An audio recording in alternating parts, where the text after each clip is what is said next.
2, 1, s'accorde. Déclaration numéro 001 CENI. À l'occasion de l'élection présidentielle du 18 octobre 2020, le peuple de Guinée s'est exprimé dans la paix et la sérénité, démontrant ainsi sa maturité politique. Les 17 commissaires de la CENI ont conduit l'exécution du chronogramme dans la légalité et la transparence requises avec l'implication effective des acteurs du processus électoral, notamment les candidats ou leurs représentants. À tous les niveaux du processus, les candidats engagés à travers leurs représentants ont été associés. Il s'agit notamment, 1.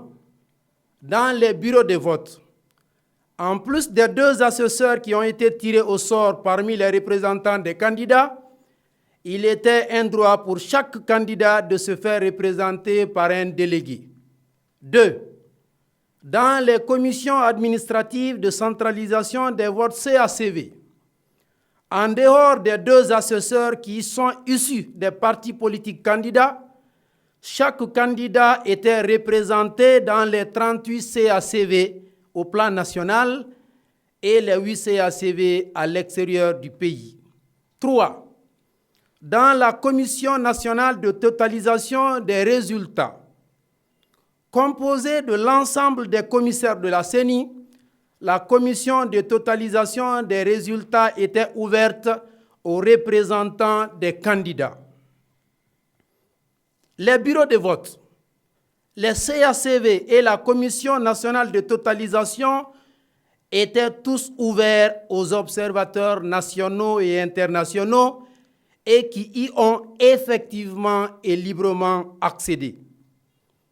Après la proclamation solennelle des résultats provisoires globaux du premier tour de l'élection présidentielle du 18 octobre 2020, nous, commissaires de la CENI, avons appris par voie de presse avec regret une déclaration signée par un seul commissaire, Elhadji Mamadou Banosso, pour jeter du discrédit sur les 10 résultats et violant ainsi les secrets de délibération.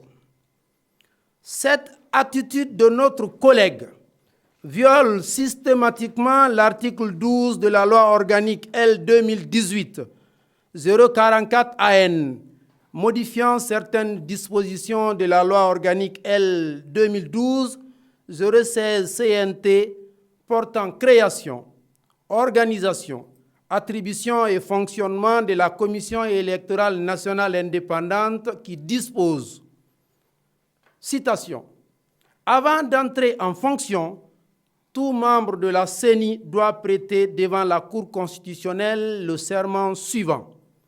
Moi, je jure sur l'honneur de remplir fidèlement et loyalement mes fonctions de membre de la CENI, de n'obéir qu'à la seule autorité de la loi, de n'exercer aucune activité susceptible de nuire à l'indépendance, à la neutralité, à la transparence et à l'impartialité de la Commission électorale nationale indépendante CENI, de garder scrupuleusement le secret des délibérations et du vote, même après la cessation de mes fonctions, en cas de parjure que je subisse les rigueurs de la loi. » Fin de citation.